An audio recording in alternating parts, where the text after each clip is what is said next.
खबरों की शुरुआत करते हैं, जहां मध्य प्रदेश के छिंदवाड़ा में बहुचर्चित जहरीली कफ सिरप मामले में वकील संघ के अध्यक्ष श्याम साहू ने कहा कि सिरप कंपनी मालिक का कोर्ट में कोई भी वकील केस नहीं लड़ेंगे। वकील संघ के अध्यक्ष ने साफ किया कि बच्चों की हुई मौत से पूरा अधिवक्ता संघ बेहद आहत है। राशिया क्षेत्र में जो 16 बच्चों की किडनी फेलियर का मामला जो बहुचर्चित मामला है, जिसको लेकर पूरे देश में संवेदनशीलता बढ़ी हुई है। आज इसके जो मुख्य आरोपी हैं रंगनाथन, जो इस दवाई के निर्माण करता है, उसको पुलिस आज परासिया न्यायालय में पेश कर रही है। परासिया अधिवक्ता संघ की ओर से आज ये निर्णय लिया गया है कि इस आरोपी के खिलाफ कोई भी वकील जो है पैरवी नहीं करेगा और ना ही जिले के कोई भी वकील पैरवी करेंगे। ऐसा संघ के द्वारा निर्णय लिया गया है और हम इसकी जो कॉपियाँ हैं हमारे जो जिला अधिवक्ता संघ है उनको भी हम प्रेषित कर। मध्य प्रदेश में कफ सिरप पीने से 20 बच्चों की मौत के बाद पूरे देश में हड़कंप मच गया। इसके बाद छत्तीसगढ़ सरकार ने तुरंत एक्शन लेते हुए 2 साल से छोटे बच्चों को कफ सिरप देने पर पूरी तरह रोक लगा दी। इसी के चलते डोंगरगढ़ ब्लॉक में प्रशासन ने मेडिकल स्टोर्स की जांच शुरू की और कई जगहों पर प्रतिबंधित दवाइयां भी पाई गई, जिनकी बिक्री पर रोक लगा दी गई। लेकिन सबसे बड़ी चुनौती झोलाछाप डॉक्टरों की है, जो बिना योग्यता के इलाज कर रहे हैं। जब एसडीएम से इस मामले में बातचीत की गई तो उन्होंने कहा कि किसी भी तरह की शिकायत मिलने पर तुरंत सख्त कार्रवाई की जाएगी। कफ सिरप बच्चों को, स्पेशली 2 साल के बच्चों को देने से अप्रत्याशित साइड इफ़ेक्ट हो सकता है। टेकीकार्डिया मतलब क्या है कि ये जो हार्ट का रेट है वो भयंकर बढ़ सकता है। दूसरी चीज़, इसमें डेक्सोमेथार्बान रहता है, डेक्सोमेथार्बान और कोडीन वगैरह मिला रहता है। वो बच्चों के लिए बहुत ज़्यादा साइड इफ़ेक्ट कर सकता है। ज़्यादा नींद आ सकती है, उससे बहुत ज़्यादा नींद आ सकती है और कभी कभी सांस की तकलीफ हो सकती है। इसलिए बच्चों को बनते कोशिश 2 साल के बच्चों को तो कम से कम ये इस टाइप की दवाइयाँ देना सख्त मनाही करना जरूरी है।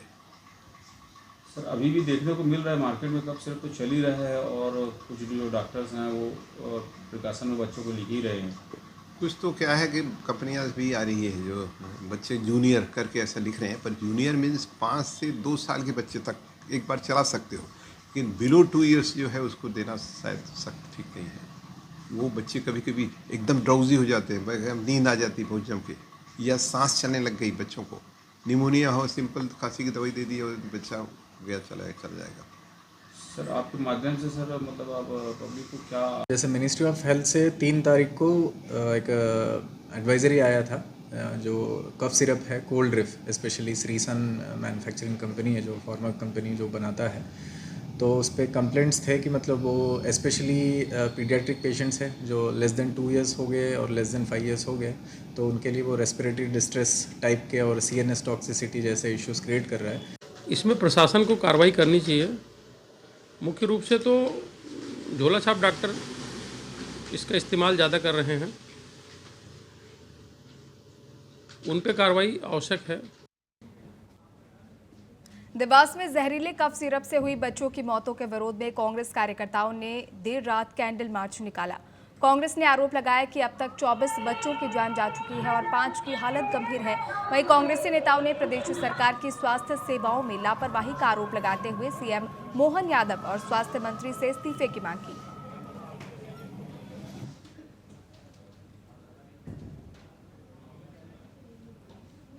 सीहोर जिले के अहमदपुर कस्बे में गौ हत्या की घटना को लेकर लोगों में गुस्से का माहौल है। ग्राम दोराहा निवासी मुवीन अली गौ हत्या कर भोपाल गौमांस बेचने जा रहा था।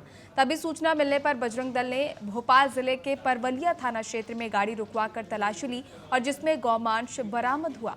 पुलिस ने आरोपी के खिलाफ कार्रवाई शुरू कर दी है। इस घटना के खिलाफ दोराहा क्षेत्र के हिंदू संगठनों ने बंद का आह्वान किया। जय श्री राम। अंतर्राष्ट्रीय हिंदू परिषद, राष्ट्रीय बजरंग दल, प्रखंड देवीपुरा एवं समस्त हिंदू समाज और अभी कुछ दिनों पहले जो गौ हत्या हुई थी उसके विरोध में शांतिप्रिय ढंग से पूरा बाजार, व्यापारीगण और समस्त हिंदू समाज ने जो सहयोग किया उसके लिए धन्यवाद। और हम शासन और प्रशासन से भी ये चाहते हैं कि जो गो तस्कर कर रहे हैं उनके ऊपर कठिन से कठिन कार्रवाई हो, उनको जमींदोज किया जाए। समस्या गो मांस तस्करी जो चल रही है दोहरा, अहमदपुर और श्यामपुर क्षेत्र थाना क्षेत्र के अंतर्गत, और जहां परवलिया में हिंदू संगठनों ने जो गौमांस को पकड़ा है, खजूरी थाने के क्षेत्र के अंतर्गत भी गौमांस को पकड़ा है, तो हम जो मुबीन अली जो है दोरहा का, उस पर हम सख्त कार्रवाई चाहते हैं, और उसके जो साथी हैं 4 लोग, उन पर भी सख्त कार्रवाई चाहते हैं, और उसकी जो शासकीय भूमि पर मकान बना है, वाटर प्लांट बना है, उसको ध्वस्त किया जाए, उस पर बुलडोजर चलाया जाए, यही हमारी मांग है। आज जो ज्ञापन दिया गया है उसके संबंध में यही कहना चाहूँगा कि इसके विरुद्ध कठोर से कठोर कार्रवाई करने के लिए हम शासन को हमारे ज्ञापन के माध्यम से जानकारी पहुँचा देंगे। सर क्या मांगे थी ज्ञापन में? सर ज्ञापन में मांगे थी कि जो गौ तस्करी हो रही है इसके विरुद्ध कार्रवाई की जाए। बुरहानपुर जिला न्यायालय में बार काउंसिल चुनाव के नामांकन की प्रक्रिया पूरी हो गई है। अध्यक्ष, उपाध्यक्ष, सचिव 10 पदों के लिए करीब 23 उम्मीदवारों ने नामांकन पत्र दाखिल किए। बता दें कि मतदान 14 अक्टूबर को होगा, जिसमें 528 सदस्य अपने मत से इन उम्मीदवारों का भाग्य तय करेंगे। वहीं अध्यक्ष पद के उम्मीदवार सत्यनारायण बाघ ने कहा कि वो जातिवाद और धार्मिक भेदभाव को खत्म करने के लिए मैदान में हैं। किसी प्रकार का कोई विवाद नहीं है और साफ सुथरे तरीके से जो चुनाव होते चले आ रहे हैं उसी आधार पर हो रहा है। अब जो guideline bar council of Madhya Pradesh हमको देगा और अधिवक्ता संघ बुरहानपुर के द्वारा जो सूची दी जाएगी, उस सूची के अधीन ही चुनाव संपन्न किए जाएंगे और वही तमाम सिस्टम जारी है। और अभी एक अंतिम, क्योंकि डिफ़ॉल्टर्स भी बहुत से हैं इसमें जिन्होंने चंदा जमा नहीं किया, चंदा राशि, और उनको जमा करना है, इसलिए नियमित रूप से हमने उनको 3 दिन का और समय दिया है। जिला अधिवक्ता संघ बुरहानपुर के द्विवार्षिक कार्यकारिणी के चुनाव हैं, उसमें अध्यक्ष पद के लिए मैंने मेरे स्नेही और परिवारजनों के साथ में अपना नामांकन दाखिल किया है। पिछले कुछ वर्षों से कुछ ऐसे तत्व जिनको इस बार में हिंदू मुस्लिम एकता नहीं सुहाती, उन लोगों ने एक ऐसा माहौल कलुषित कर दिया था। पिछले कुछ समय से मेरे सभी भाइयों के साथ मिलकर के हमने इस माहौल को एक खुशनुमा वातावरण में बदलने का प्रयास शुरू किया है और उस प्रयास की कड़ी में हमारा ये अगला कदम है